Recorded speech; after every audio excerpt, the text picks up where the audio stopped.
She didn't know he was a king when she kissed him in the rain. 5 years later, when he found her again, she was holding the hand of a little girl who could see death, and nothing would ever be simple again. But that night at the autumn festival, when lanterns floated above the riverside market and strangers became something more, the future was just a distant dream neither of them could imagine. Maya had come to the capital city for one weekend, a rare escape from the medical clinic where she worked 12-hour shifts in a village too small for maps. The festival glowed with amber light, music spilling from every corner, the air thick with cinnamon and wood smoke. She'd never seen so many people in one place, humans and vampires mixing freely in the neutral territory, the ancient treaty holding steady for another year. She was reaching for a glass lantern, crimson silk stretched over delicate wire, when someone else touched it at the same moment. Their fingers collided. She looked up into eyes the color of smoke and silver, set in a face that made her forget how to breathe. He was tall, dark-haired, with the kind of beauty that seemed carved from moonlight and shadows. Vampire, clearly, from the impossible perfection of his features and the way he moved, like gravity was a suggestion rather than a law. "Sorry," he said, pulling his hand back. His voice was low, rough around the edges, as if he didn't use it often. She should have let him take the lantern, should have smiled politely and walked away. Instead, she heard herself say, "We could share it." Something flickered across his face. Surprise, maybe, or something deeper. "You'd share a wish with a stranger?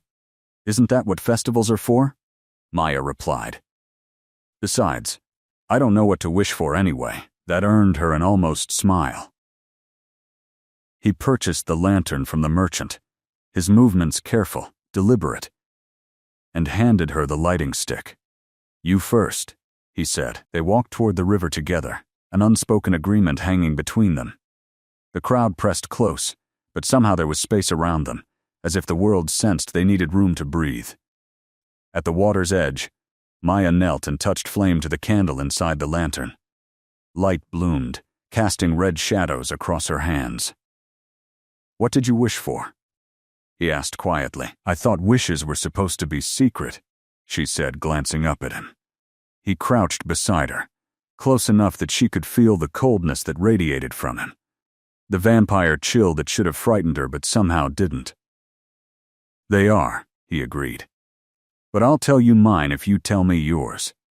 It was a child's bargain, ridiculous and sweet. Maya found herself smiling despite everything, despite the strangeness of this moment, this man, this night. "I wish to matter," she admitted. The words escaped before she could stop them. "To do something that makes a difference, even if it's small, even if no one notices." The lantern floated between her palms, waiting to be released. He was quiet for a long moment, his silver eyes reflecting the candlelight. "I wish to feel human again," he said finally. "Just for one night. To remember what it's like before everything became complicated." They released the lantern together. It rose slowly, joining hundreds of others drifting toward the stars, carrying their impossible wishes into the darkness. Maya should have said goodbye then. Should have disappeared into the crowd. Let the moment become a memory. Nothing more. Instead, she asked, "Do you want to walk?" They walked for hours, through the market, past musicians and fire dancers, along the river where moonlight turned the water to liquid silver.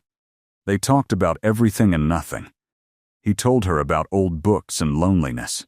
She told him about healing people no one else cared about village children and stubborn elders. He never mentioned he was a king. She never mentioned she was leaving in the morning. When the rain started, sudden and cold, they ran laughing through empty streets, ducking under an abandoned storefront awning. Maya's hair dripped water down her neck. His dark coat was soaked through. They were standing too close, breathing too hard, looking at each other like people about to make a terrible decision. I don't even know your name." Maya whispered. "Does it matter?" he asked, and something in his voice made her heart crack open. "For tonight, can we just be two people who needed to meet?" She kissed him then, rising on her toes, pulling him down to her level. He made a sound like surprise and surrender mixed together, his hands coming up to frame her face with unexpected gentleness. The kiss tasted like rain and cinnamon, like wishes made to paper lanterns, like the last good thing before everything changed. They found a small inn, cheap and warm, with thin walls and a bed that creaked. They moved together slowly, carefully, as if they both knew this was fragile, precious, already breaking even as it formed. He touched her like she was made of starlight. She held him like he might disappear. Afterward they lay tangled in rough sheets, his cold skin against her warmth, both of them pretending this could be more than one night. In the darkness she traced the scars on his knuckles, old battle wounds he didn't explain. He buried his face in her hair and breathed like a drowning man finally breaking the surface. When she woke, he was gone. No note, no explanation, just the indent in the pillow where his head had rested, and the ghost of cold that clung to the sheets. Maya told herself it was better this way. Clean break. No complications. Just a beautiful memory to carry home. She left the city that morning, returned to her village, threw herself back into work, and tried not to think about silver eyes and careful hands and a voice that had sounded so achingly lonely. 6 weeks later, the pregnancy test showed 2 lines. Maya sat on the bathroom floor of her tiny cottage, staring at the plastic stick, and felt the future rearrange itself around her. She thought about trying to find him, about going back to the capital, searching. But what would she say? "I don't know your name. But we have a child coming? I don't know if you're married, promised to someone, if that night meant anything or if I was just a moment's escape from whatever life you really lead." She was practical, had always been practical. She had a clinic, a home, savings enough to manage. She would raise this child alone, the way her mother had raised her. It would be hard, but hard didn't scare her. What scared her was the hope, the treacherous, foolish hope that he might have meant it when he held her like she mattered. She never tried to find him. And 500 miles away, in a palace made of black stone and old magic, a king named Kalen searched for a woman whose name he'd never learned, whose face haunted every dream, whose absence made his immortal existence feel like slowly dying.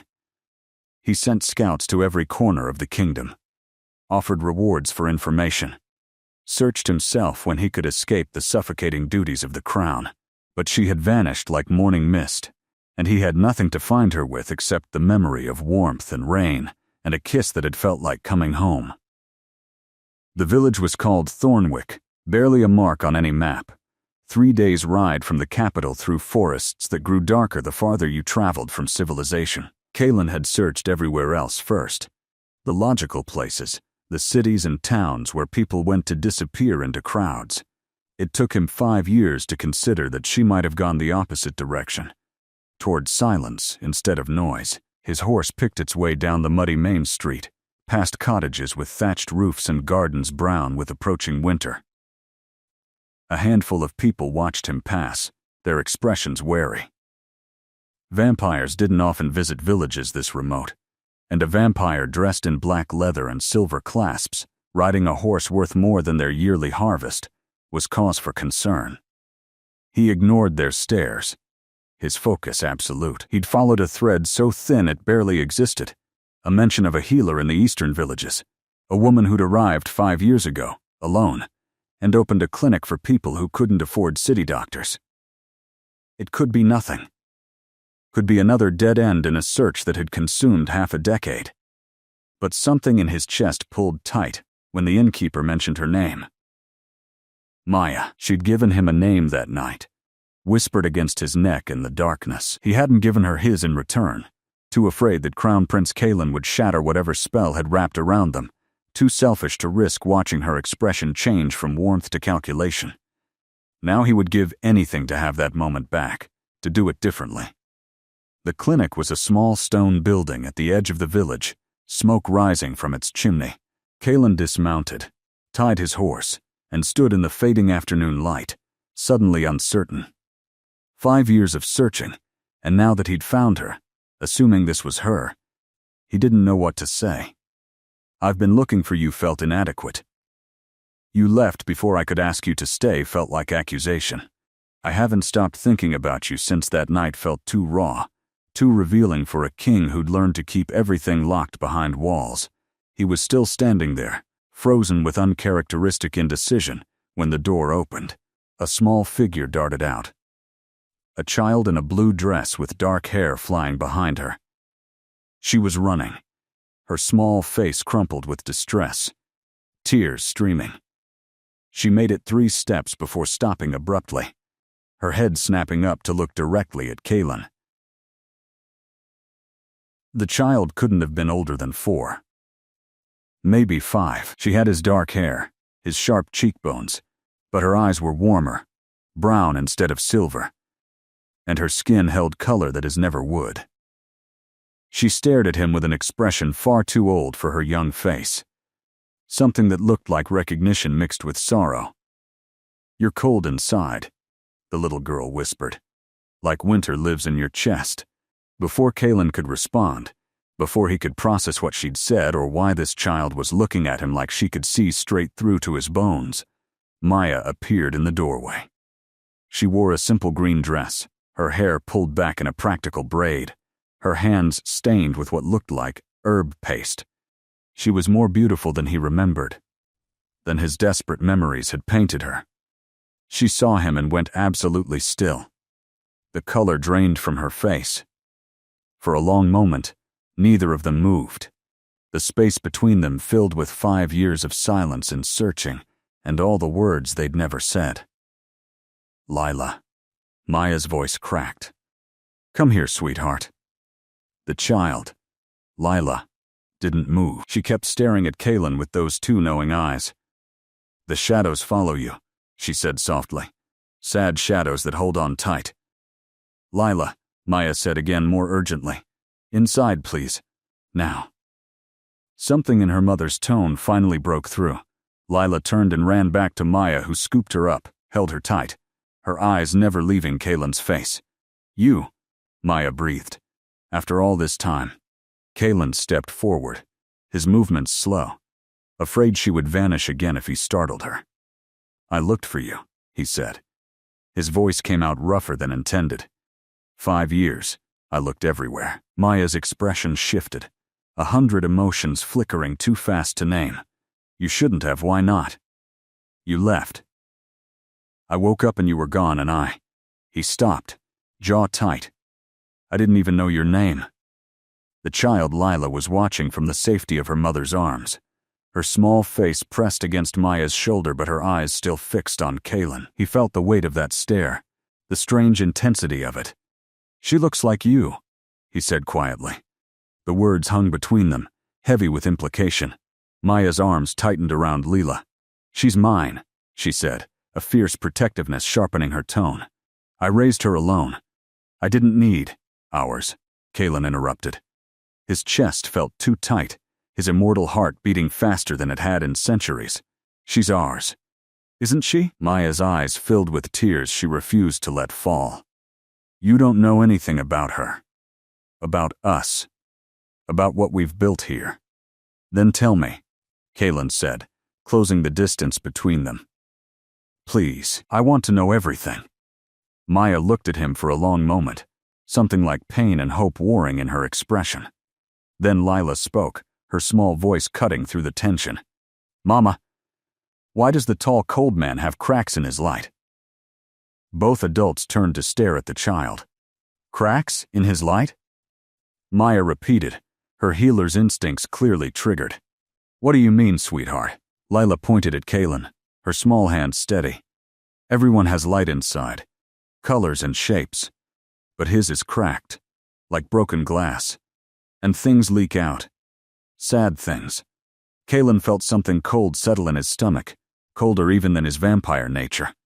The child was looking at him the way ancient seers looked at people, the way oracles spoke of fates. What is she? He asked Maya carefully. Maya's expression shuddered. She's mine, she repeated. That's all you need to know. But her voice wavered, and in that waver, Kaylin heard fear. Not of him, but for the child in her arms. He held up his hands, placating. I'm not here to take anything, he said softly.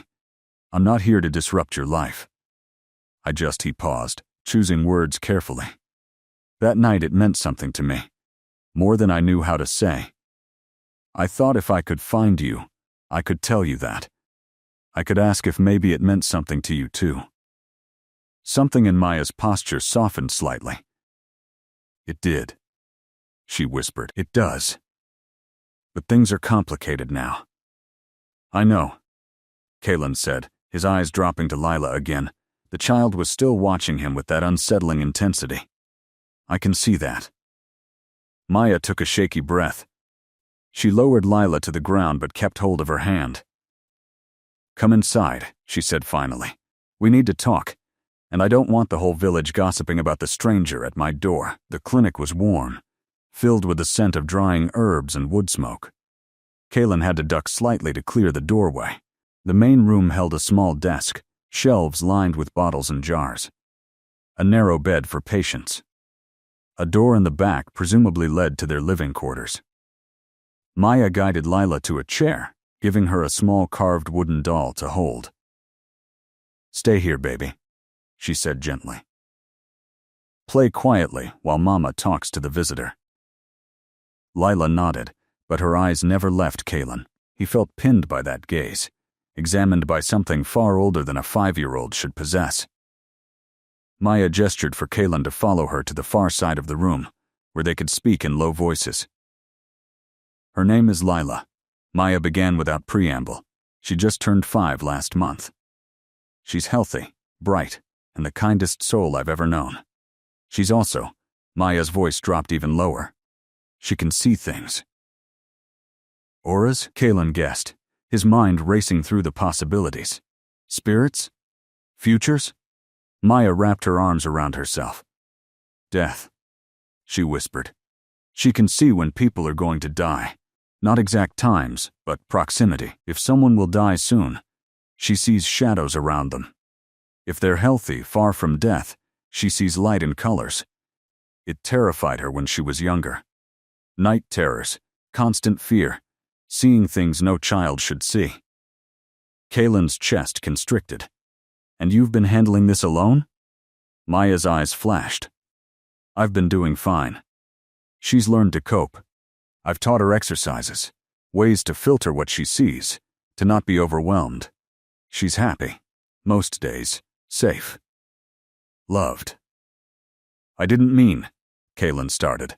I know what you meant, Maya cut him off. Then, quieter. I know you didn't know. How could you? I left. I chose this. He wanted to reach for her but kept his hands at his sides. Why did you leave? Maya laughed, but there was no humor in it. Because I was a coward, Maya said, her voice barely above a whisper. Because I woke up in that cheap-in room and looked at you sleeping and realized I didn't even know your last name. Didn't know if you were married, or if I was just some human novelty, or if that night was real or just. She gestured helplessly. I panicked. And then I found out I was pregnant, and I panicked more. Kaylin absorbed this, each word landing like a physical blow. If you'd stayed, he said carefully, I would have told you everything. My name is Kaylin Ashbourne. I'm the king of the vampire realm, unmarried, unattached, and that night was the most real thing I'd felt in 200 years. Maya's eyes widened. King, she repeated faintly. You're the... Oh gods. And you've been searching for me this whole time? Every day, Kaylin confirmed. Every resource I had. I should have told you that night who I was. But I was selfish. I wanted one night where someone looked at me like I was just a man. Not a crown or a title or a political asset. You gave me that. And I've regretted not being honest every moment since. From across the room, Lila's small voice interrupted. The cracks are glowing now, she observed, still hugging her wooden doll. When you talk to Mama, the light gets warmer. Both adults turned to look at her. Lila tilted her head, studying Kaylin with clinical interest that seemed bizarre in someone so young. You're not as cold inside when you look at her, she explained. The winter melts a little. Maya's expression softened at her daughter's words. Lila, sweetheart. She hesitated. This is Kaylin. She glanced at him, uncertain. He's someone Mama knew before you were born. Lila nodded solemnly. He's my father, she said, as if this was obvious information. His light looks like mine in the broken places. The same shape. Maya made a small wounded sound. Kaylin felt his ancient heart stutter. The child stood, still clutching her doll, and crossed the room to him. She was tiny, barely reaching his waist, all dark hair and serious eyes. She looked up at him for a long moment, then held out one small hand. It's okay, she said softly. I already knew you existed. I could feel the missing piece, the shape of you in the empty spaces. Kaylin knelt slowly, bringing himself to her level. When he took her hand, it was warm and small and impossibly fragile in his cold palm. Hello, Lila, he managed, his voice unsteady. She's very wise for 5, she said matter-of-factly. Mama says I have an old soul, probably because I can see the old souls who visit sometimes. They like to talk. Kaylin glanced at Maya, who looked torn between pride and heartbreak. Ghosts? He asked Lila gently. Sometimes, Lila confirmed. Mostly just the shadows of what's coming. Death leaves marks before it arrives, like footprints in the snow. You can see them if you look the right way. This child, his daughter, spoke of death and souls with the same casualness another child might discuss favorite toys. Kaylin felt something crack open in his chest. Protective instincts he didn't know he possessed roaring to life. Does it frighten you? He asked. Seeing these things? Lila considered this seriously. It used to, she admitted. When I was little. But Mama taught me that death isn't scary. It's just part of the circle. Like how flowers die in winter but come back in spring. And knowing when death is coming means we can help people prepare. Be kind to them while we can. She's far too wise, Maya said from behind them, her voice thick. She shouldn't have to understand these things yet. Lila turned to her mother with exasperated affection. Mama worries, she told Kaylin. All the time. I tell her I'm fine, but she doesn't believe me. I believe you, Maya said quickly. I just wish, she stopped, pressing fingers to her eyes. I wish you could just be a normal child playing with normal toys and worrying about normal things. Lila walked to her mother, patting her arm consolingly. I know, Mama, but this is my normal. And it's okay. Watching them together, Kaylin felt the full weight of 5 years crash over him.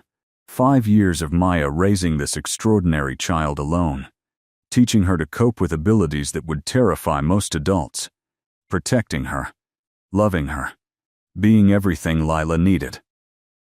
And he'd missed all of it. The first words, first steps, the nightmares and breakthroughs and small daily miracles. Something must have shown on his face, because Maya's expression softened further. You couldn't have known, she said quietly. I didn't give you the chance to know. That doesn't make it hurt less, Kaylin replied. Knowing I have a daughter, that she's been in the world for 5 years and I wasn't there to protect her, to help you, he stopped, struggling. I don't know how to do this.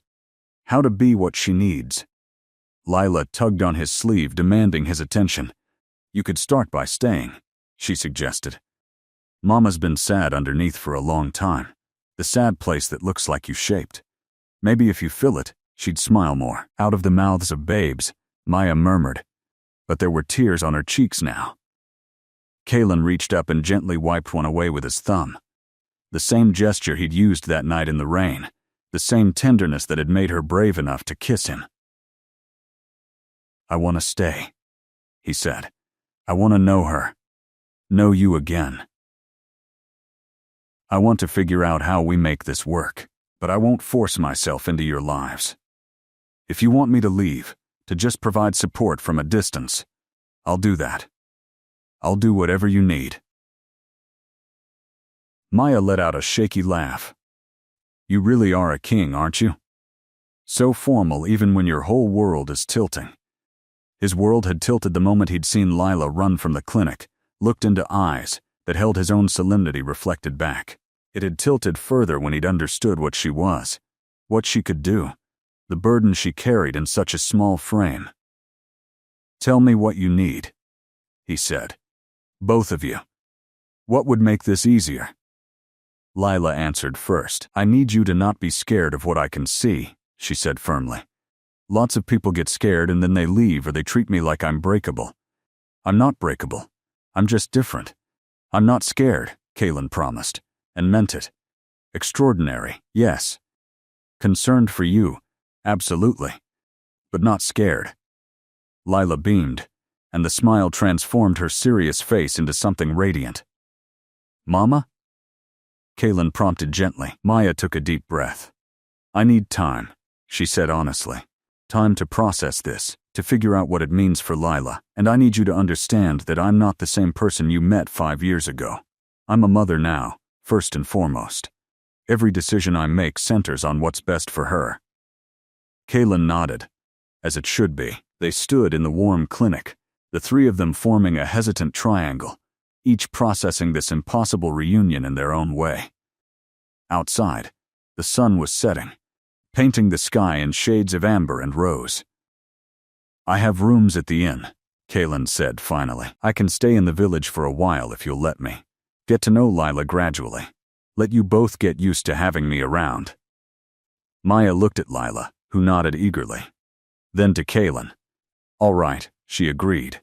But slow, understand? No grand gestures or trying to upend our whole life. Just time. I can do slow, Kaylin said. Though 5 years felt like an eternity already, the village woke slowly under a gray sky that promised rain. Kaylin stood at the window of his rented room, watching the main street come alive with morning routines. Farmers heading to fields, children running toward the small schoolhouse, smoke rising from cottage chimneys. It was painfully ordinary, mundane in a way the palace never was, and he found himself envying the simplicity of it. A knock at the door pulled him from his thoughts.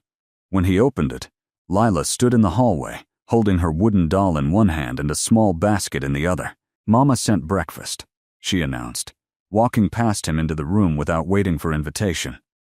She says you probably don't eat regular food much, but humans appreciate the gesture, and you're trying to be human adjacent, so you should probably pretend to eat the bread, even if it does nothing for you.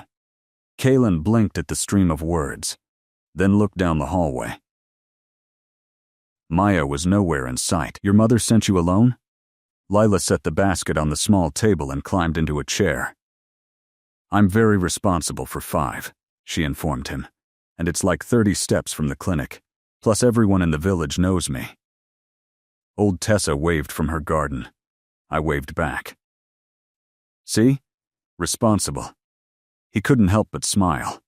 Very responsible, he agreed.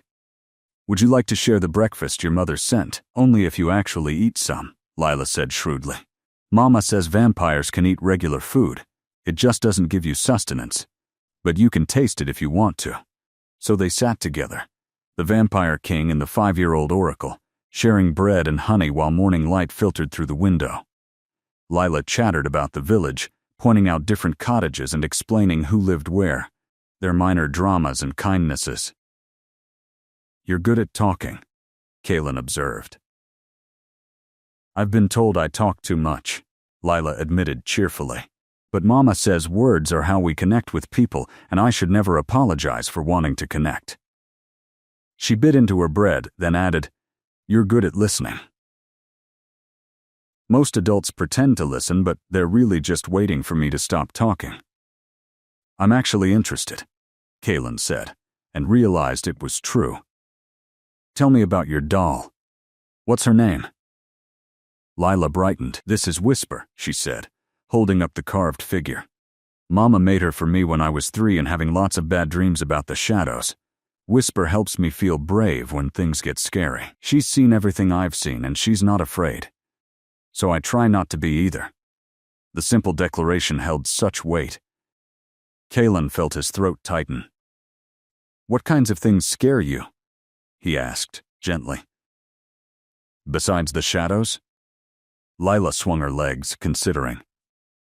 Sometimes I'm scared people will die because I saw the shadows and didn't warn them in time, she said. Or that Mama will get sick and I'll see her shadows and won't be able to stop them. Or that other kids will find out what I can see and think I'm weird.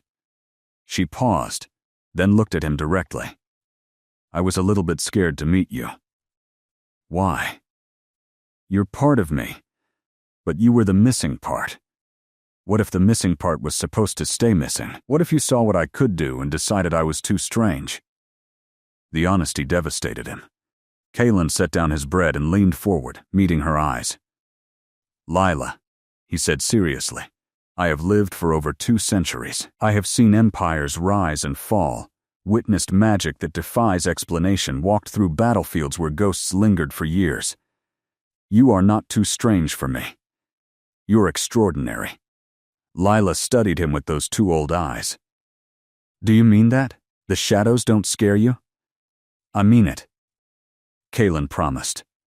And if I'm being honest, I think your gift is remarkable. Frightening for you to carry, yes, but remarkable nonetheless. Some people spend their whole lives unable to see what's truly important, what time they have left, how precious each moment is. You see it all clearly. That's not strange. That's profound. Lila's smile was small but genuine. Mama says similar things. But it's nice to hear it from you too. They finished breakfast in comfortable silence. Afterward, Lila showed him how she arranged her doll's hair, the specific way the wooden arms needed to be positioned for Whisper to look properly brave. Kalen watched, committing every detail to memory. Can I ask you something? Lila said suddenly. Always. What do the cracks in your light mean? The ones I see? Kalen hesitated. I don't fully understand what you see when you look at me. Lila hopped down from her chair and came to stand directly in front of him. Close your eyes, she instructed. When he did, he felt her small hands press against his chest, right over his heart. Everyone has energy inside, she explained, her voice taking on a teaching quality that was pure Maya. It's like light, but not the kind you see with eyes. More like the kind you feel. Most people's energy is smooth, flowing, but yours has cracks, places where the light doesn't flow right. Like something hurt you and it never healed properly. Kalen kept his eyes closed, feeling the warmth of her palms through his shirt. What hurt me? He asked quietly. Lila was silent for a moment. Loneliness, she said finally. The kind that makes ice. You've been alone for so long that the cold settled into the cracks and made them bigger. But, she pulled her hands back, when you look at Mama or when you talk to me, the cracks get warmer. The ice melts a little. I think we might be able to help heal them if you let us. He opened his eyes to find her watching him with an expression of such pure compassion it stole his breath. You're 5 years old, he said wonderingly. How are you this wise? Lila shrugged. Old soul, she reminded him. Plus Mama reads me lots of philosophy books. We had a whole month on Stoicism. Very helpful for dealing with existential dread. Kalen laughed, couldn't help it. The sound surprised him, rusty from disuse. Your mother taught you about Stoicism? Well, she read it and I listened. Lila clarified. I don't understand all the big words yet, but I get the main ideas. Like how we can't control what we see, but we can control how we react to it. And how everything is temporary, even the bad stuff. Very practical for a child who sees death, Kalen murmured. Exactly, Lila agreed brightly. She climbed back into her chair and swung her legs. So what do you do? As a king? I mean, besides searching for Mama for 5 years. Mostly I attend council meetings and settle disputes and try to keep centuries-old vampires from starting wars with each other, Kalen said. It's less exciting than it sounds. Do you like it? The question was simple but cut to something central. Kalen found himself answering honestly. No. He admitted. I do it because it's my duty. Because the realm needs stability and I'm the only direct heir to the throne. But I don't enjoy it. It's isolating and exhausting, and most days I feel like I'm just going through motions. Lila nodded sagely. Mama feels that way sometimes about being a healer. Like she has to do it, because people need her, but it makes her tired. But then someone gets better, or a baby is born, and she remembers why she does it. Do you have those moments? Kalen thought about the question. Rarely, he said. Sometimes when I manage to prevent a conflict or create a policy that genuinely helps people, there's satisfaction. But mostly it just feels like maintaining something rather than building anything. That sounds lonely, Lila observed. It has been, Kalen agreed. Until now. They spent the rest of the morning together. Lila showed him her collection of interesting rocks, each one carefully labeled with where she'd found it and what made it special.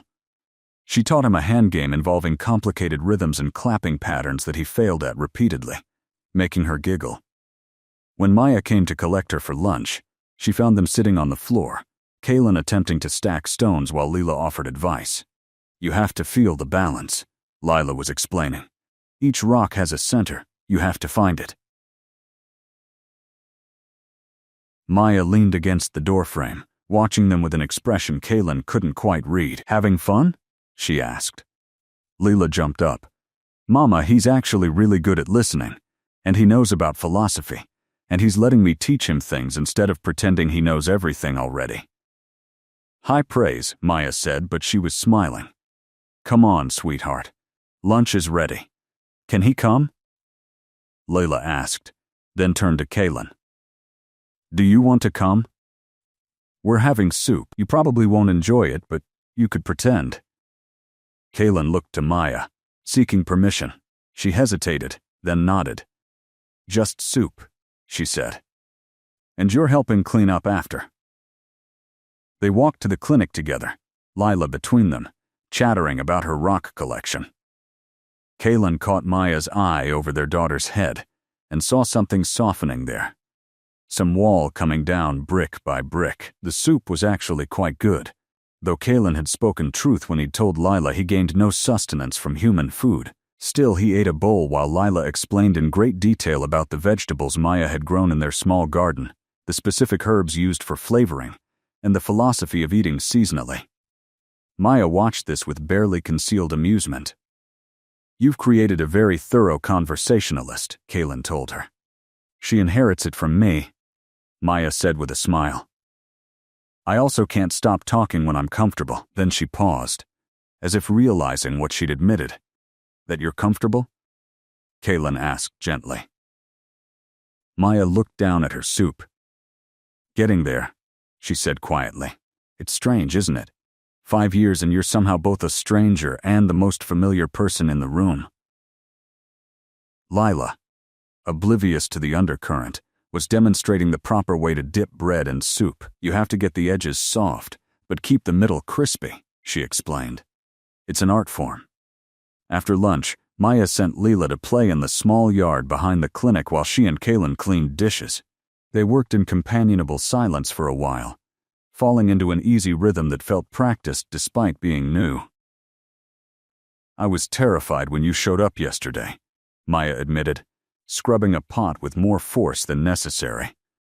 5 years of convincing myself we were fine on our own, that Lila didn't need a father, that I'd made the right choice leaving, and then there you were, and Lila just immediately knew you, and all my careful walls came crashing down. Kalen dried a bowl, choosing his words carefully. You were more than fine, he said. You've raised an extraordinary child, taught her to navigate abilities that would break most adults, Built a life here that's full of purpose and love. You didn't need me, but if you'll let me, I'd like to be here anyway." Maya set down the pot and turned to face him. "Why?" she asked bluntly. "Not for Lila, I understand that part. But why do you want to be here? You have a kingdom to run, a life that's probably incredibly important and complex. Why stay in some tiny village with a human healer and a strange child?" "Because that night 5 years ago," Kaylin said. Meeting her eyes, I felt more alive in those few hours than I had in 200 years. Because when I lost you, it felt like losing the only real thing I'd ever had. Because I've been a king my entire adult life and I'm exhausted from being only that. Nothing more. And because when I look at Lila, I see a chance to be something other than the crown for the first time." Maya's eyes glistened. "That's a lot of pressure to put on us," she whispered. "I know," Kaylin said. "And if it's too much, tell me. I'll figure out another way to be in Lila's life that doesn't require you to carry my existential crisis along with everything else you're managing." She laughed, watery and surprised. "God, you're honest when you want to be, aren't you?" "I've spent 2 centuries being diplomatic," Kaylin replied. "I'm tired of it. With you, I want to just be honest." They stood facing each other in the small kitchen, the afternoon sun slanting through the window, the sound of Lila's play floating in from outside. Maya reached out tentatively and touched his hand. It was the first time she'd initiated physical contact since he'd arrived. His skin was cold, always would be, but her warmth seeped into him anyway. "I'm scared," she admitted. "Of what this means. Of how it changes things. Of letting you in, and then having you realize this life is too small. Too quiet. Too mundane for someone like you." Kaylin turned his hand over, lacing their fingers together. "This life is the first thing that's felt big enough in centuries," he said quietly. "Everything else has felt small by comparison." A crash from outside interrupted the moment. Both of them rushed to the window to see Lila sitting on the ground, a broken flower pot beside her, her face crumpled with distress. Maya was out the door in seconds, Kaylin right behind her. "Sweetheart, what happened?" Maya knelt beside their daughter. Lila pointed at the flowers scattered around her. "I saw the shadows," she said, her small voice shaking. "On the flowers. They were dying, and I thought if I moved the pot to more sunlight maybe they'd live longer, but I dropped it, and now they're definitely going to die and it's my fault." "Oh, honey." Maya pulled Lila into her arms. "Plants die sometimes. It's not your fault. You were trying to help." "But I saw the shadows," Lila insisted, crying now. "I always see them, and I can't stop any of it. I just watch things die, and I can't save them." Kaylin felt his heart crack watching her. He knelt down beside them, waiting until Lila looked at him through her tears.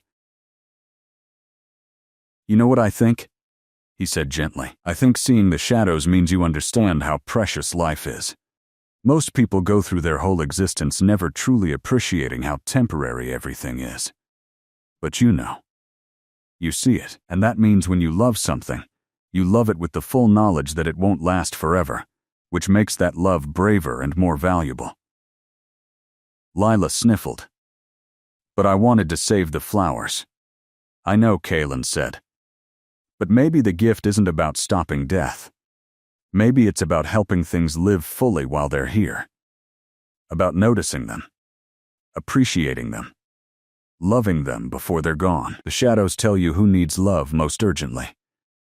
"That's profound," Maya murmured, looking at him with surprise. Lila wiped her eyes. "So I didn't fail? You tried to help," Kaylin said. "You saw something dying and you wanted to give it more life. That's not failure. That's compassion, and the world needs more of that." Lila thought about this, then carefully gathered some of the scattered flowers. "Can we press these?" she asked Maya. "Save them somehow?" "We can press them in a book," Maya agreed. "They'll be preserved, beautiful, forever." They spent the next hour creating a flower press, Lila carefully arranging blooms between pieces of paper while explaining to Kaylin which flowers had had the darkest shadows, Which ones might survive if replanted? Her tears had stopped, replaced by focused determination. You're good with her, Maya said quietly while Leela was absorbed in her project. I don't know what I'm doing, Kalon admitted.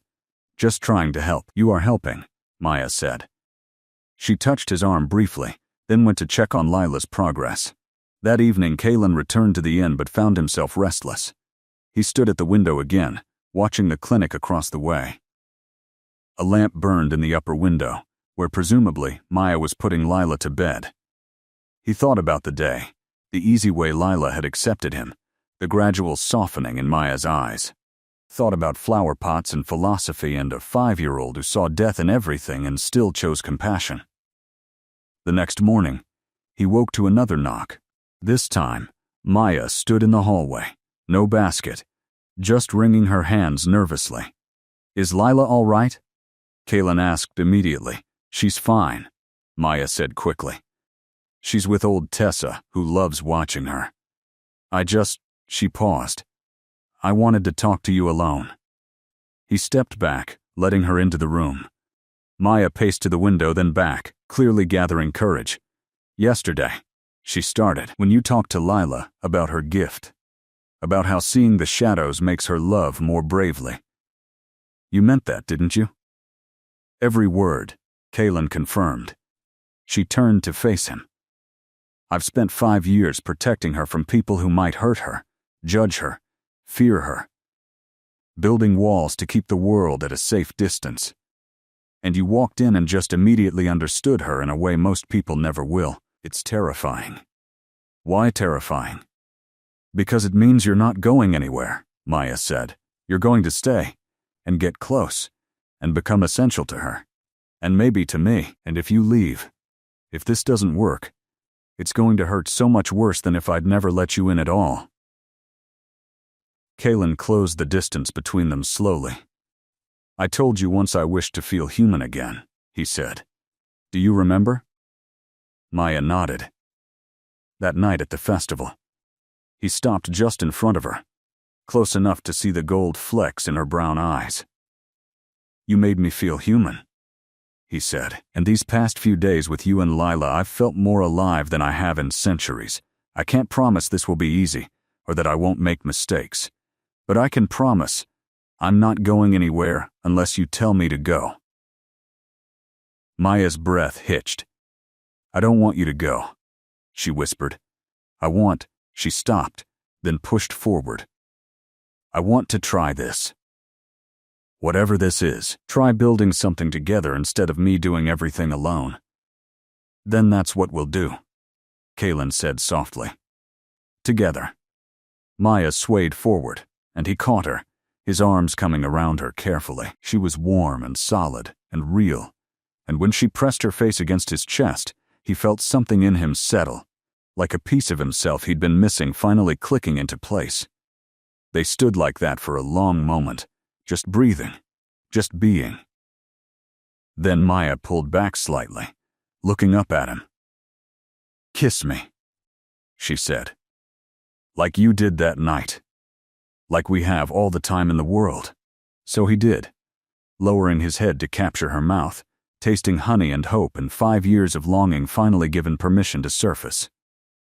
The kiss was slow, thorough, tender in a way that made his chest ache.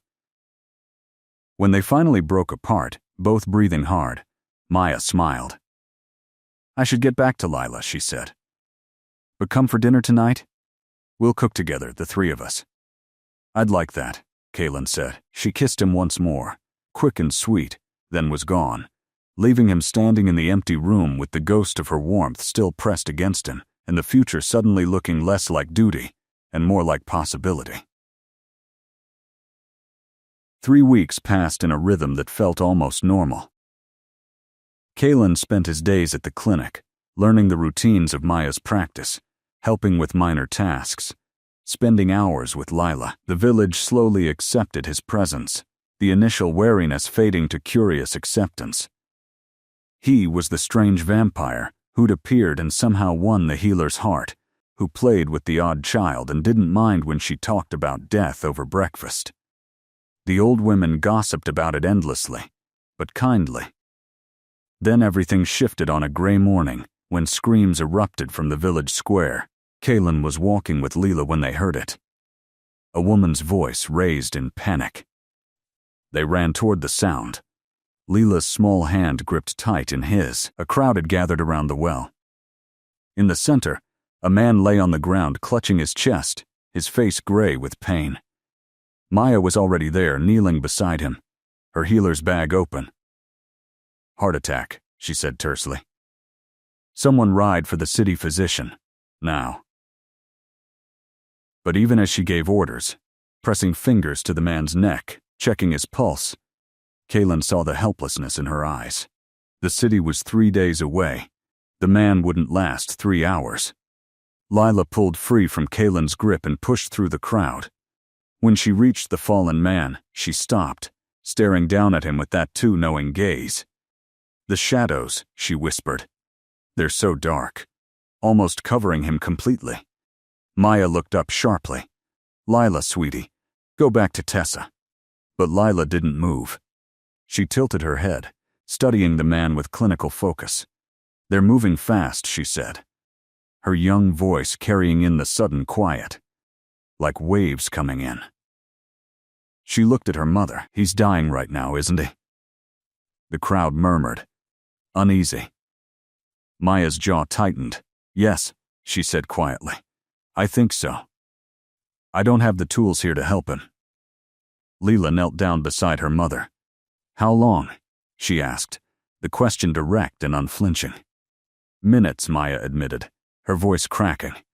"Maybe an hour if we're lucky." The little girl reached out and took the dying man's hand. Her own hand looked impossibly small wrapped around his weathered fingers. He was conscious, barely, his eyes rolling with fear and pain.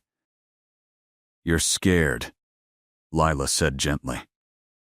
"I can see it. The dark is coming and you don't want to go into it alone." The man made a gasping sound that might have been agreement. Lila squeezed his hand. "It's okay to be scared," she said, her voice taking on that teaching quality, though now directed at a dying man instead of her father. "Death is the biggest unknown there is. But I can see the shadows. And I can tell you they're not angry or mean. They're just waiting. Patient, like night falling. Not something to fight, just something to let happen." The crowd was utterly silent now, watching this small child speak to death like an old friend. Kaylin felt his chest constrict, seeing her gift in full use for the first time, understanding the terrible weight of it. "You have people who love you," Lila continued. "I can see them in the colors around you. A woman, bright yellow. Children, green and gold. They're going to miss you so much. But they'll be okay. And you'll be okay too." The man's breathing was slowing. His grip on Lila's hand weakened. She leaned closer. "I'll stay with you," she promised. "Until the shadows finish. You won't be alone." Maya was crying silently, still pressing herbs to the man's chest in a futile attempt to help, still trying even as she knew it was hopeless. Kaylin moved to kneel beside them both, his presence a silent support. Minutes passed. The man's breathing became more labored, then quieter. Lila kept holding his hand, kept talking in that gentle voice, telling him it was all right, that the dark wasn't empty, that people were waiting on the other side. Stories, mostly, little tales about light and gardens and peace. Kaylin didn't know if the dying man could hear her anymore, but Lila kept talking anyway, her small hand steady in his, her face calm despite the tears streaming down her cheeks. When the man finally stopped breathing, Lila carefully released his hand and placed it on his chest. She signed a symbol in the air above him, something that looked like a blessing though Kaylin didn't recognize it. "Safe travels," she whispered. Then she stood and turned into her mother's arms, burying her face against Maya's shoulder, and finally let herself cry in earnest. Maya held her tight, rocking slightly, her own tears falling into Lila's dark hair. The crowd dispersed slowly, speaking in hushed tones. Several people touched Lila's head gently as they passed. A gesture of gratitude or wonder, or perhaps both. Kaylin stayed kneeling beside them, one hand on Maya's back, feeling utterly inadequate. When Lila finally pulled back from her mother, her face was blotchy, and her eyes were red. "I hate this part," she said, her voice small and broken. "I hate watching and not being able to stop it." "I know, baby," Maya whispered. "I know. But you helped him," Kaylin said gently. "He didn't die alone and scared. He died with someone holding his hand telling him it would be okay. That matters." Lila looked at him with exhausted eyes. "Does it?" she asked. "Really?" "I think so," Kaylin said. "I've seen death on battlefields, quick and violent and alone. What you gave him was a gift, even if it doesn't feel like one." That evening, back at the clinic, Lila was quiet. She sat at the table, drawing spirals with a piece of charcoal while Maya prepared tea. Kaylin watched them both, his mind racing. "How often does this happen?" he asked Maya quietly. She glanced at Lila, checking if she was listening, then joined him by the window. "Often enough," she murmured. "Someone gets sick or injured, and Lila sees the shadows. Sometimes she warns me and I can help. Sometimes, like today, there's nothing to be done and she just witnesses it." "She's 5 years old," Kaylin said, the words rough. "She shouldn't have to carry this." Maya's expression was pained. "I know.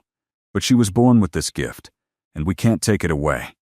All we can do is help her cope with it, teach her that it's not her responsibility to save everyone, that sometimes the kindest thing is just to be present." From the table, Lila spoke without looking up from her drawing. "I heard Mr. Garrett's wife thanking Mama," she said, "for staying with him, for having me there. She said it brought her peace knowing he wasn't alone. So maybe it does matter, like you said." Kaylin crossed to the table and crouched beside her chair. "Lila," he said carefully, "can I ask you something?" She nodded, still drawing spirals. "When you see the shadows on people who are dying, is it always sad? Or are there times when it feels different?" Lila paused, considering. "Sometimes it's peaceful," she said. "Like when old Thomas died last winter. He was ready, tired. The shadows were gentle with him, like a soft blanket. That didn't make me as sad, but when it's people who aren't ready, who are fighting and scared, that's harder. Because I can see both sides. I can see them trying to hold on, and I can see the shadows pulling anyway, and there's nothing I can do to stop it." "What do you do with those feelings?" Kaylin asked. "The hard ones?" She set down her charcoal and looked at him directly. "I give them to Mama," she said simply. "I tell her about them, and she helps me understand them. Sometimes we cry together. Sometimes she reminds me about the circle, about how death is necessary for new life. And sometimes we just sit quietly, and she holds me until the feelings get smaller." Maya had joined them, standing behind Lila's chair with her hands on their daughter's shoulders. "We make it work," she said softly. "It's not perfect, and some days are really hard. But we make it work." Kaylin looked at them both, at the strength required to navigate this impossible gift, the love that held them together through the dark moments. He thought about his own centuries, the losses he'd witnessed, the way he'd learned to hold himself apart from death to survive it. Lila did the opposite. She walked right up to death and held its hand. "I want to help," he said. "However I can. Teach me how to support her when these moments come." Maya's eyes softened. "Just be here," she said. "That's all we need. Just someone else to share the weight." That night, Kaylin stayed at the clinic instead of returning to the inn. They made a simple dinner together, Lila's chatter slowly returning as the day's trauma receded. After Lila went to bed, Maya and Kaylin sat by the fire, her head on his shoulder, his arm around her waist. "Do you regret it?" Maya asked quietly. "Finding us? Finding this?" "No," Kaylin said immediately. "Today was hard, and I imagine there will be harder days ahead. But no, I don't regret it." Being here matters more than anything I've done in 200 years. Maya turned to look at him. I love you, she said. I think I've loved you since that night in the rain, and these past weeks have just made it clearer. I love you both, Kaelin replied, the words feeling both terrifying and essential. You and Lila.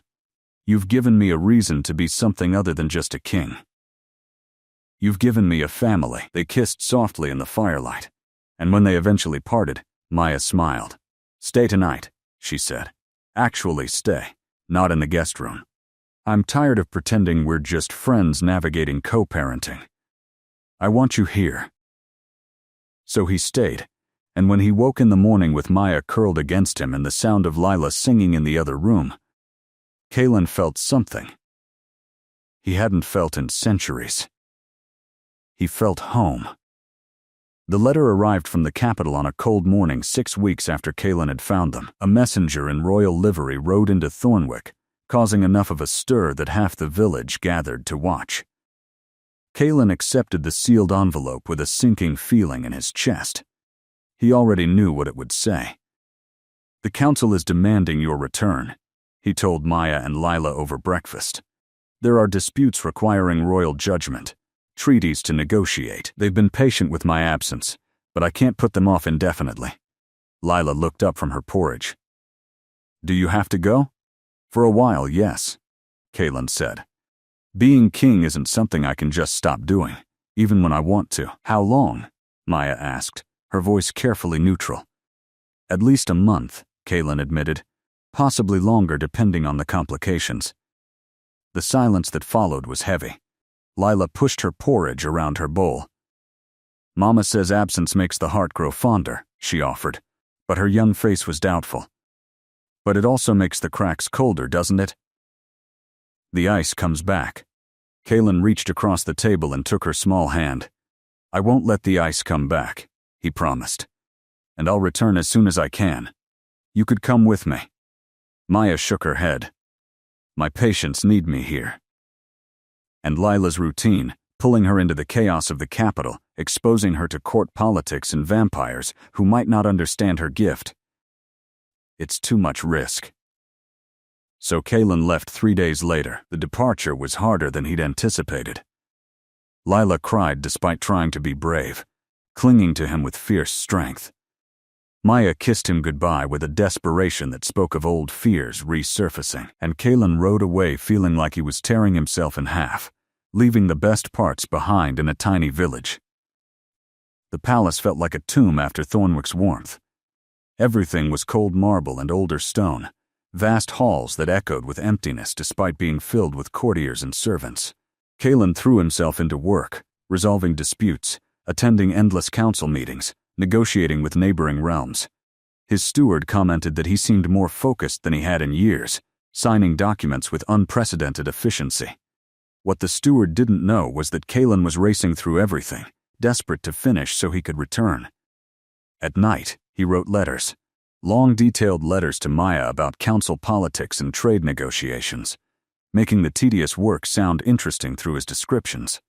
Shorter letters to Lila filled with observations about the palace cats, the way moonlight looked on the river, little philosophical thoughts she might enjoy. Their responses came weekly. Maya wrote about patience and village gossip, about small moments with Lila. Lila's letters were sprawling things, full of drawings and questions and stories. She told him about the shadows she'd seen, the people she'd helped, the new rocks in her collection. She asked if the palace had ghosts, and whether immortality was lonely, and if being king made the cracks in his light worse. A month became 6 weeks. 6 weeks became 2 months.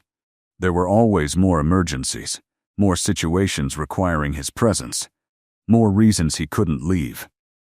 The council grew comfortable with his renewed dedication, piling more responsibilities onto his shoulders.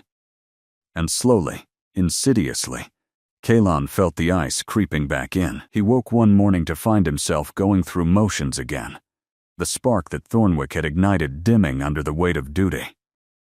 His letters became shorter, his responses slower. He told himself it was just temporary exhaustion. that he'd feel better once the current crisis was resolved. Then a letter arrived from Maya, and the words struck like a knife to the chest. Lila asked me yesterday if you were coming back, or if the king part of you had won over the father part.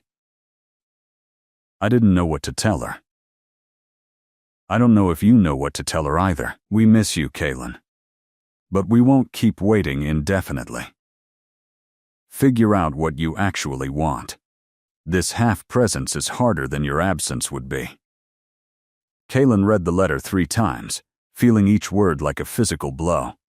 He looked around his study at the stacks of papers, the weight of the crown sitting heavy on his desk.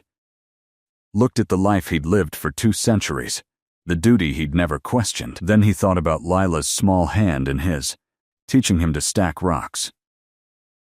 Maya's warmth against him in the firelight, the way both of them looked at him like he was just Kaylin, not King Kaylin, not the crown, just himself. He called an emergency council meeting. The advisors gathered, concerned by the urgency in his summons. When they were assembled, Kaylin stood before them and spoke words he'd never imagined saying. "I'm abdicating," he announced. The council erupted. Protests and questions flew, voices rising in shock and outrage. Kaylin waited for the noise to die down before continuing. "I have a daughter," he said. 5 years old. I missed her entire life because I didn't know she existed.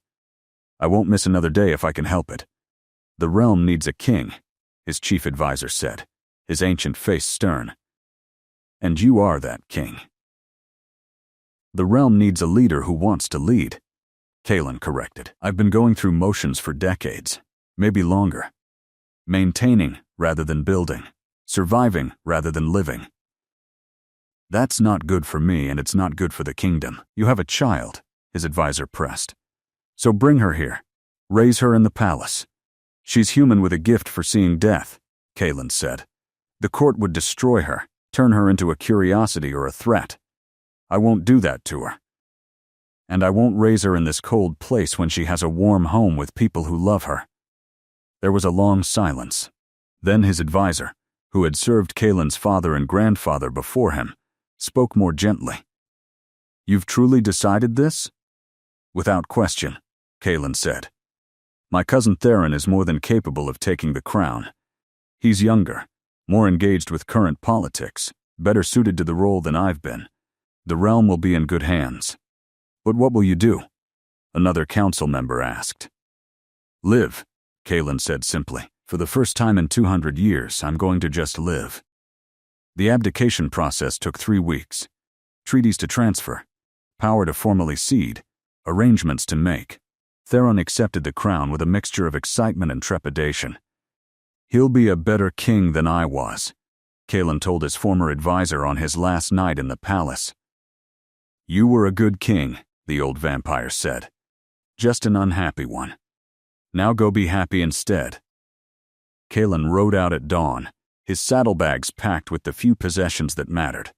Books for Leela, healing herbs for Maya, letters he'd never sent. The journey to Thornwick felt longer than he remembered, each mile weighted with anticipation and fear. What if they'd moved on? What if Maya had meant what she said, and they didn't want his half-presence anymore? What if Lila had forgotten him? He arrived in the evening, the village quiet under a gray sky threatening snow. When he knocked on the clinic door, Maya answered. She took one look at him, and her eyes widened. "You're here," she said. "Not for a visit," Kaylin said. "For good. I abdicated. The crown is Theron's now." "I'm just..." He paused, searching for words. "I'm just Kaylin now, if you'll have me." Maya's hand flew to her mouth. Tears spilled down her cheeks.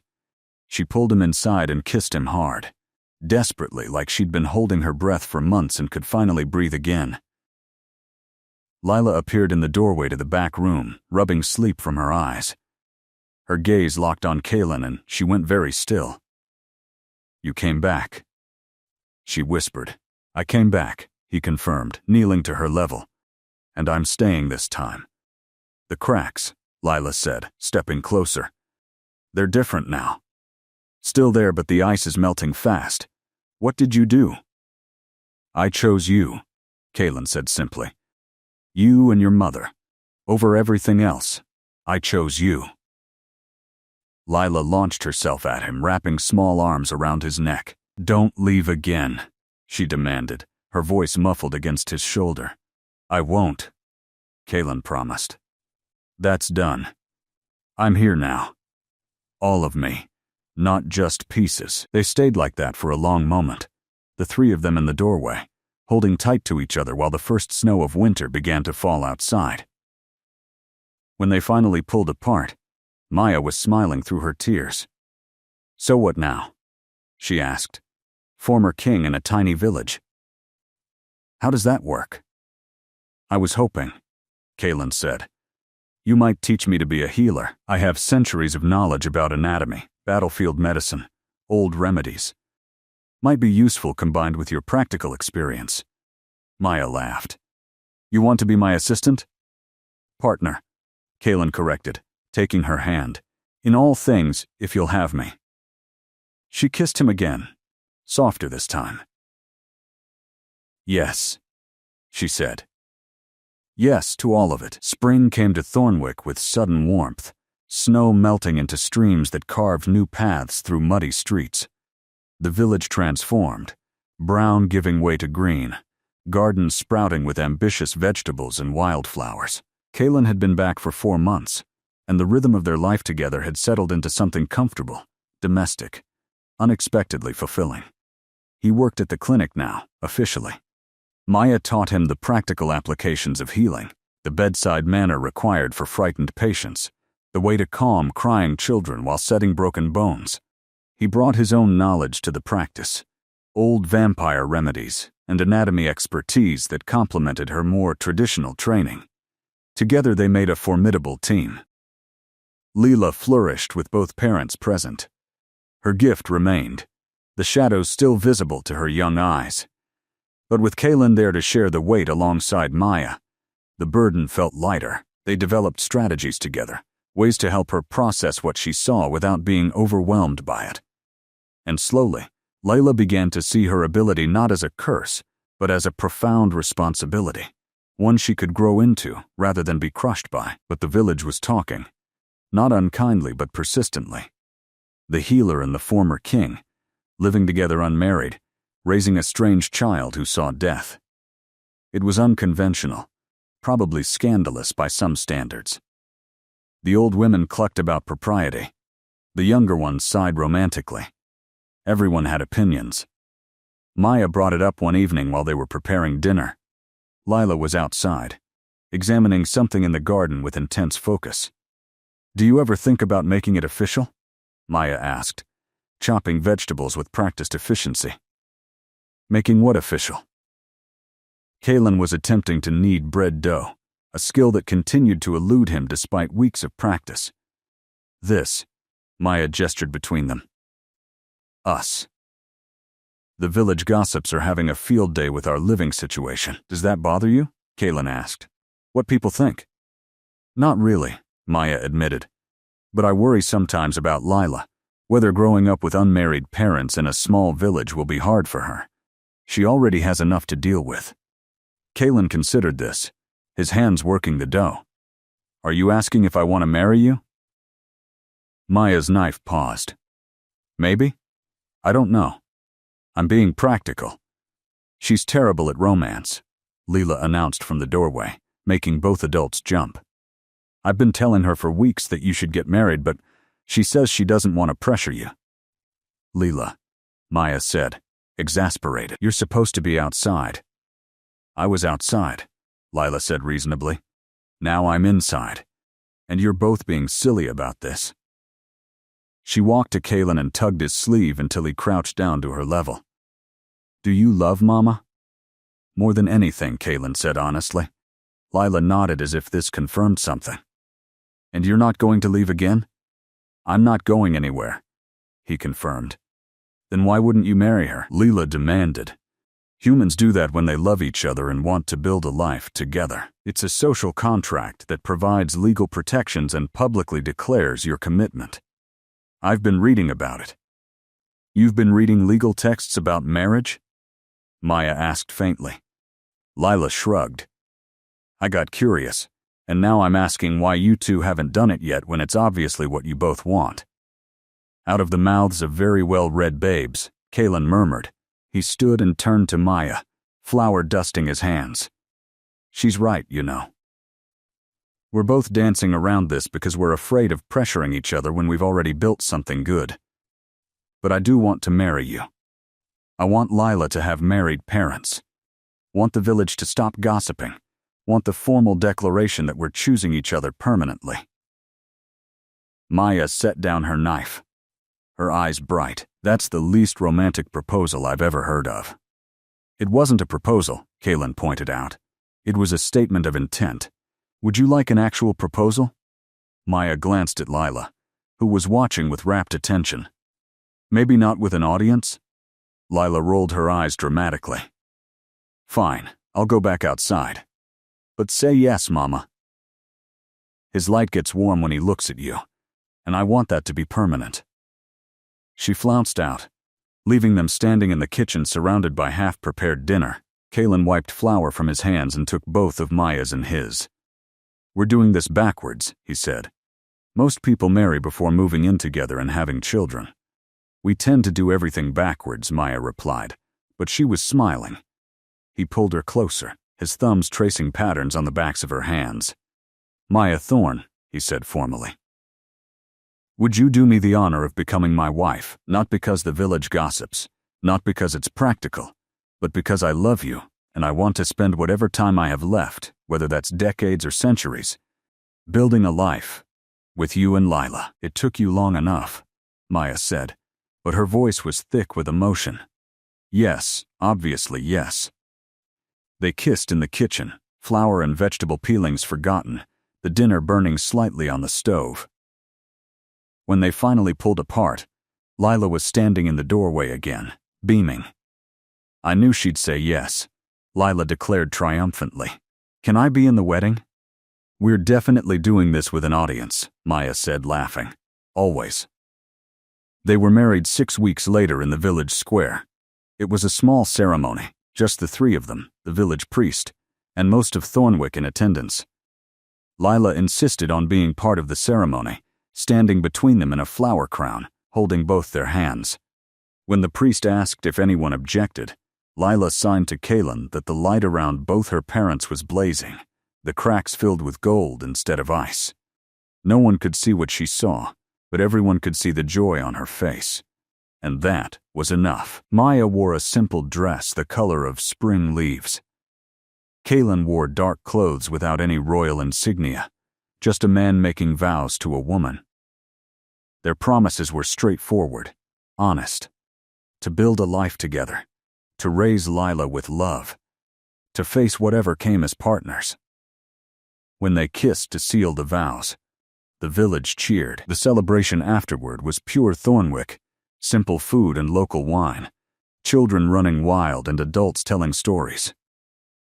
Lila appointed herself the official greeter, introducing her father to villagers he'd already met dozens of times, explaining proudly that he was a healer now, not a king.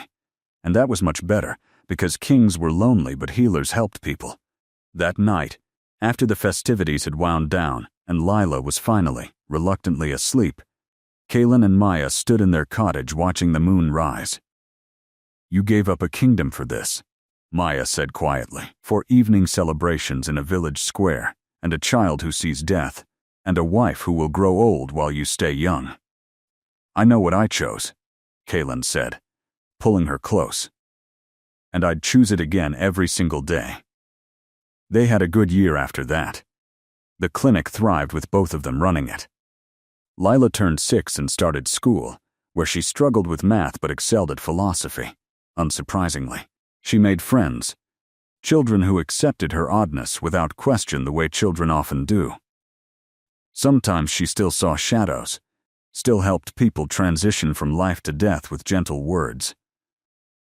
But now, she had 2 parents to help her process it, to share the weight. Kalen found purpose in healing that he'd never found in ruling, Every patient helped. Every life saved or death eased felt meaningful in a way political victories never had. He was good at the work, his vampire steadiness a comfort to people in pain, his centuries of knowledge applicable in practical ways, but they couldn't avoid the outside world forever. News of King Theron's reign reached even Thornwick, stories of progressive policies and diplomatic successes. The new king was popular, effective, everything Kaelin had hoped.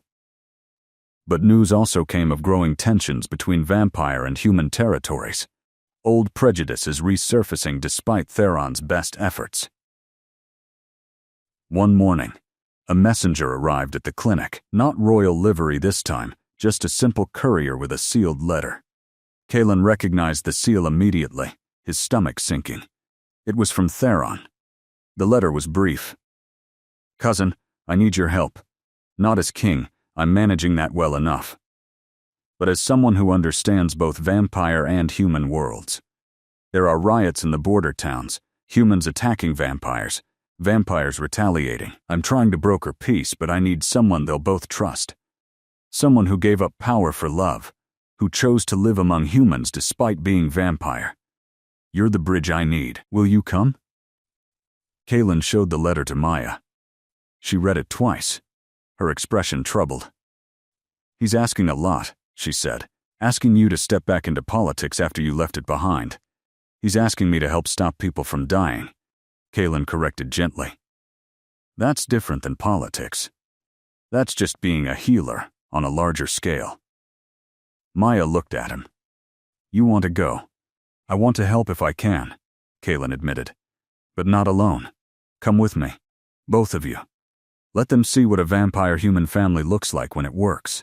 Let Lila show them that differences can be strengths rather than weaknesses." "That's asking our daughter to be a symbol," Maya said. "She's 6 years old." "I know," Kaelin said.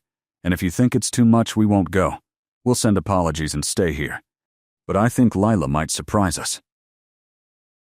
They presented the idea to Lila that evening, explaining carefully about the tensions, the fear on both sides, the possibility that they could help. Lila listened with serious attention, her young face thoughtful. "Will there be danger?" she asked. "Possibly," Kaelin said honestly. "Some people are very angry right now. Anger makes people unpredictable." Lila nodded slowly. "But if we don't go, more people might die?" "They might," Maya confirmed. "We can't guarantee we'd help, but we might make a difference." Lila was quiet for a long moment. Then she looked at both her parents. "I can see shadows," she said. "I see when death is coming. Maybe I could help people see that vampire or human, death comes for everyone the same way. Maybe that could help them be less scared of each other." Out of the mouths of babes, Kaelin murmured again. Maya squeezed his hand. "So we're doing this?" "We're doing this," Kaelin confirmed. Together, the border town of Ashvale sat between territories like a wound that wouldn't heal. Half the buildings bore scorch marks from recent fires, windows boarded up, streets empty except for nervous patrols from both sides. When Kaelin, Maya, and Lila arrived, the tension was thick enough to taste. They established themselves in a neutral inn, one of the few still operating. The innkeeper eyed them with suspicion, vampire man with human woman and strange child, until Lila smiled at him and asked about the flowers in his window box. Something in her innocent curiosity disarmed him. "They're cosmos," he said gruffly. "My wife planted them before." He stopped. "Before the riots." Lila finished gently. "She's gone now, isn't she? I can see the shadow of grief around you. It's very deep." The innkeeper stared at her. "Who are you people?" "Healers," Maya said firmly. "We're here to help however we can." King Theron arranged the first meeting in the town hall, both vampire and human leaders gathering under heavy guard. The room crackled with hostility. Decades of mistrust sharpened by recent violence. Kaelin stood before them with Maya at his side, and Lila between them. "I know what you're thinking," he began without preamble. "Former vampire king with a human wife, asking us to make peace. It's easy for him. He's already made his choice. What does he know about our struggles?" A human representative spoke up. My daughter was killed in the last raid. 17 years old, murdered by vampires who thought humans were inferior. And you want me to shake hands with them? Kalen met his eyes steadily. No, he said. I want you to share space with them while we figure out how to stop more daughters from dying. Both sides. Because the vampires in this room have lost people too. Humans have killed our children as well, a vampire elder said coldly. Burned them in daylight, staked them. Both sides have blood on their hands. Exactly, Kalen said. Both sides are suffering. Both sides are angry and scared and grieving. But continuing this violence only creates more grief, more fear, more anger. It's a cycle that ends with everyone destroyed. Then what do you propose? Another human asked. That we just forgive and forget? Lila tugged on Kalen's sleeve. When he crouched down, she whispered something in his ear. He looked surprised, then nodded. Lila stepped forward, tiny in front of all these angry adults. My name is Leela, she said, her young voice clear. I'm 6 years old, and I can see death. The room went silent. I can see the shadows, Lila continued. They gather around people who are going to die soon. And I can see them around a lot of you right now. Not because you're sick or old, but because this violence is going to kill you if it keeps going. She turned to the human man who'd lost his daughter. You have shadows around your heart, she said softly. Deep and dark. If you keep holding on to the anger and grief the way you are, it's going to stop your heart within a year. I'm sorry about your daughter. Death took her too soon, and it's not fair. But dying of grief won't bring her back. Then she faced the vampire elder. You have shadows on your hands, she said. They're stained with blood, human blood from the retaliations you've ordered. Those stains are spreading. Soon they'll cover all of you. Death keeps score, even when we don't think anyone's watching. The room was utterly still. This child, barely tall enough to see over the table, was calling out their wounds and violence with unflinching clarity. I don't care if you're vampire or human, Lila said. Death doesn't care either. It comes for everyone exactly the same way. The shadows I see on all of you look identical. Same darkness, same coldness, same ending. If you can die the same way, why are you so sure you have to live as enemies? Maya moved to stand beside her daughter, one hand on Lila's shoulder. My daughter has carried the weight of seeing death since before she could talk, she said. She's watched people transition from life, held their hands, comforted them in their final moments. Human and vampire both, she doesn't distinguish. Death is death. Fear is fear. Love is love. These things are universal. Over the next week, Kalen, Maya, and Lila worked tirelessly.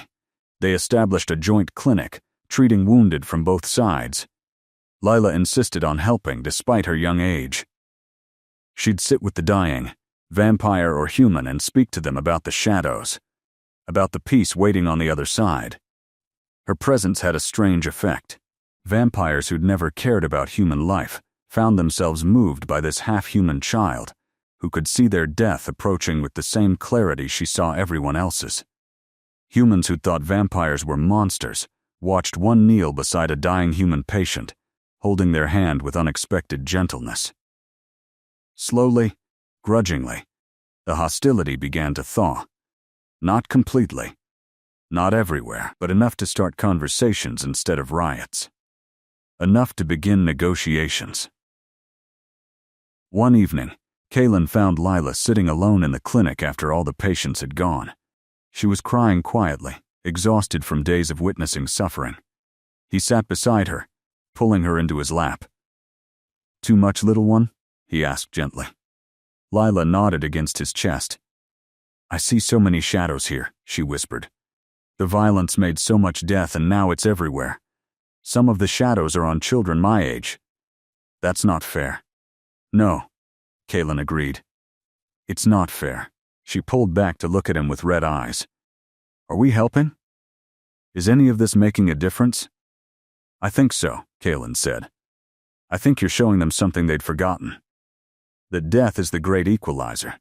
That we're all equally fragile, equally mortal in our own ways. Even vampires can die. Even the powerful can be brought low. Your gift is teaching them humility. Lila wiped her eyes. Humility is a hard lesson. It is, Kaelin confirmed. But sometimes hard lessons are the most important ones. Maya joined them, sliding onto the bench beside Kaelin.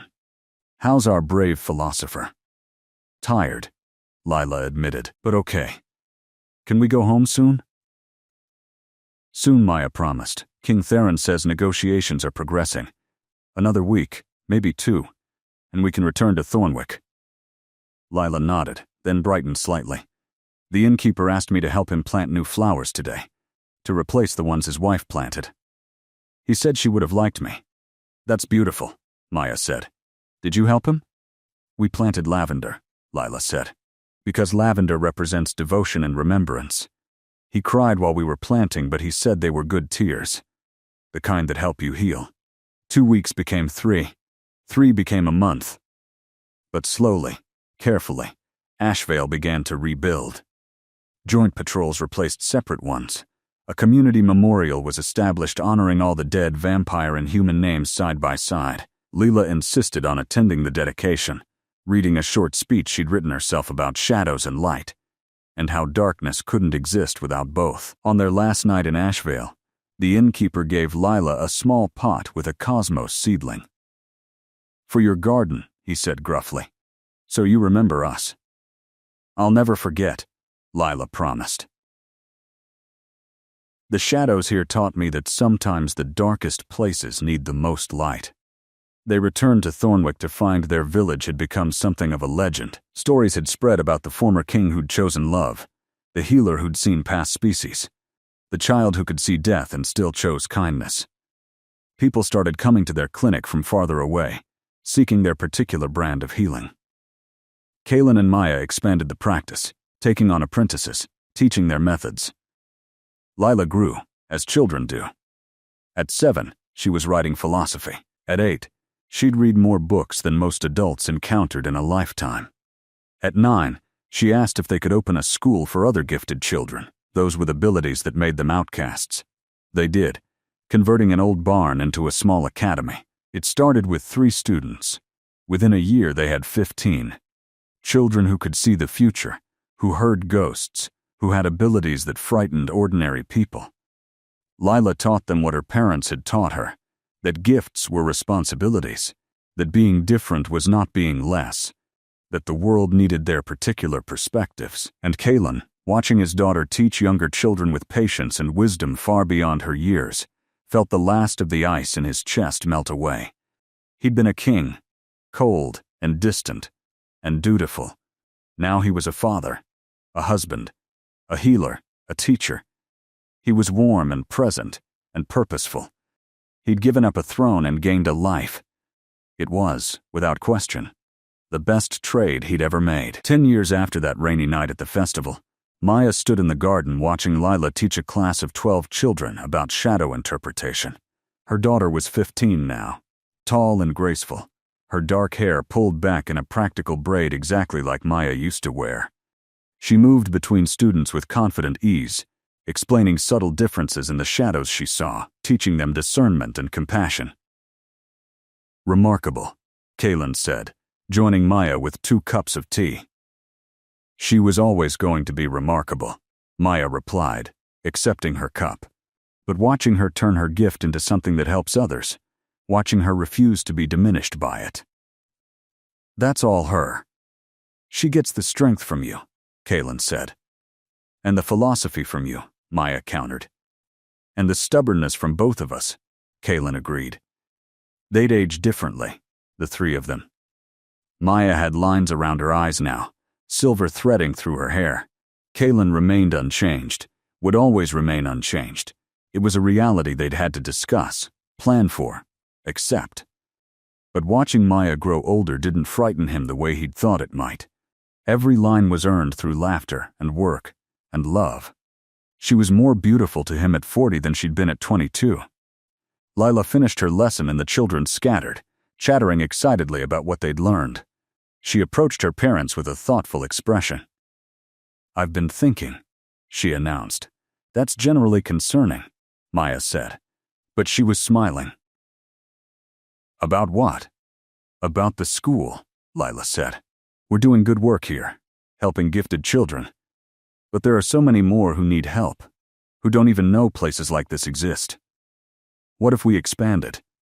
Created more schools? In different regions?" Kalen exchanged a look with Maya. "That's a significant undertaking," he said carefully. "It would require resources, political support, coordination." "I know," Leela said. "That's why I've been writing letters to King Theron, to human councils, to educational organizations, making the case for systematic support of gifted children across all territories." "You've been doing what?" Maya asked. "For how long?" 6 months, Lila admitted, "and I might have already gotten preliminary approval from 3 regions to start pilot programs. I was going to tell you once I had all the details worked out." "Our daughter, the secret revolutionary," Kalen murmured. "I prefer visionary educator," Lila said primly. "But yes. So can I do this?" "Will you help me?" Maya looked at Kalen, seeing her own pride and slight terror reflected in his face. Their daughter wanted to change the world. "Of course we'll help," Maya said. "But you're finishing your own education first." Lila beamed and hugged them both. "Have I mentioned lately that you're the best parents?" "You mention it occasionally," Kalen said dryly. "Usually when you want something." "That's just good strategy," Lila replied. Over the next 5 years, Lila's vision became reality. Schools for gifted children opened across the realm, each one modeled on the Thornwick Academy. Lila traveled between them, training teachers, developing curriculum, advocating for students. Maya and Kalen went with her sometimes, though increasingly they let her lead. She needed to grow into her own power, and they needed to trust she could handle it. On Lila's 20th birthday, they held a celebration in Thornwick. The village square was decorated with lanterns, echoing that long-ago festival where everything had started. Former students came, now young adults using their gifts to help their communities. King Theron attended, along with representatives from all the regions that now supported the schools. During the celebration, Lila stood to speak. 20 years ago, she began. My mother was a village healer, and my father was a vampire king who didn't know I existed. Today, because of choices they made, because of love they chose over fear and convention, I'm standing here surrounded by a community that believes different doesn't mean less. The crowd applauded. Lila waited for quiet before continuing. "I can see death," she said. "It's my gift and my burden. And what I've learned from carrying it is that we all have limited time, vampire or human, powerful or ordinary. The question isn't how much time we have. The question is what we do with it. Do we spend it building walls or bridges? Creating division or connection? My parents taught me to choose connection every time, to see the cracks in people's light and offer warmth instead of judgment, to understand that the hardest gifts are often the most important ones." She looked at Maya and Kalen, her eyes bright. They gave up everything they knew to build something better.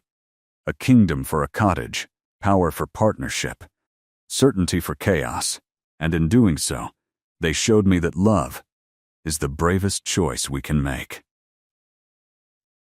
Later, after the guests had gone and Thornwick was quiet again, the 3 of them sat in the garden under a sky full of stars. Lila was leaving in the morning, heading to the capital to work directly with Theron's council on expanding educational initiatives. "I'm going to miss you," Maya said, squeezing her daughter's hand. "You'll visit," Lila said confidently. "And I'll write constantly. Plus I'll be back for all the major holidays. It's not like I'm disappearing." "Still," Kalen said quietly, "our little girl is all grown up, changing the world on her own. I'm not on my own, Lila corrected. I'm carrying everything you taught me. Every lesson about compassion and courage and seeing the humanity in everyone. You're coming with me in every choice I make. She leaned back, looking up at the stars. Do you ever regret it? She asked. Giving up the throne? Leaving that life behind? Never, Kaylin said immediately. Best decision I ever made. Maya? Lila prompted. Maya smiled. I used to think my life peaked that night at the festival, she admitted. One perfect evening with a mysterious stranger. Then 5 years of raising you alone, building a small, quiet life. I thought that was it. That was all I got. Then he came back and everything expanded. Not just bigger, but deeper, richer, more complicated, and more beautiful. So no, I don't regret anything. Every choice led here. They sat in comfortable silence, 3 people who'd found each other against impossible odds and built something that mattered, that changed things.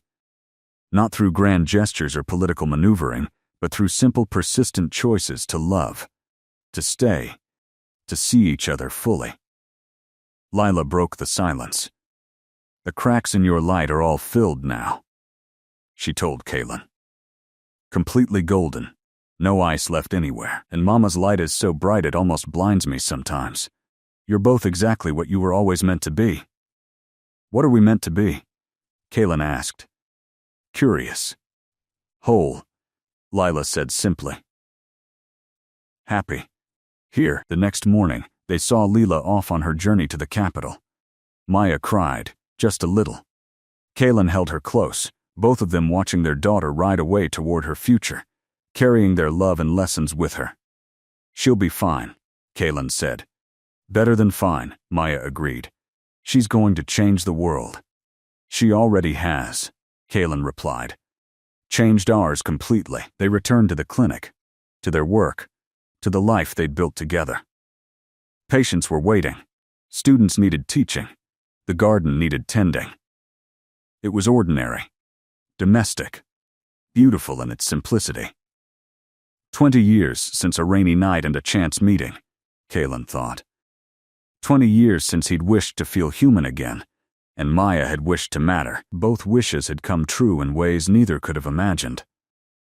He'd given up a kingdom and gained everything that mattered.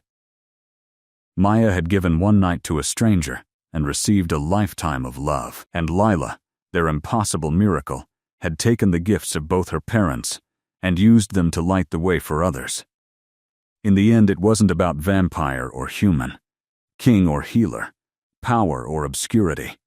It was about choosing love over fear, connection over isolation, staying over leaving. It was about 3 people who found each other and decided that was enough. That was everything. And in a quiet village called Thornwick, in a small clinic where death was faced with compassion and life was celebrated with joy, they built a future together. One patient, one student, one day at a time. It wasn't a fairy tale ending, because life continued with its complications and challenges. But it was something better. It was real. It was theirs. And it was more than enough. 25 years after the festival, Maya died peacefully in her sleep at the age of 67, with Kaylin holding her hand and Lila keeping vigil on her other side. It wasn't unexpected. They'd all seen it coming. Lila most literally. The shadows had been gathering for weeks, gentle and patient. Maya had faced death with the same practical courage she'd faced everything else, making arrangements, saying goodbyes, refusing to let fear diminish her final days. Lila, now 30 years old and director of 17 schools for gifted children across the realm, took a month away from her work to stay with her parents. She'd seen countless deaths, helped hundreds of people transition from life. But this was different. This was her mother. The night before Maya died, the 3 of them sat together in the garden one last time. The same garden where Lila had taught her first classes, where Maya had grown herbs for healing, where Kaylin had learned to stack rocks and knead bread and be something other than a king. I'm not afraid, Maya said. Her voice was weaker now, her breathing labored, but her eyes were clear. I've had a beautiful life.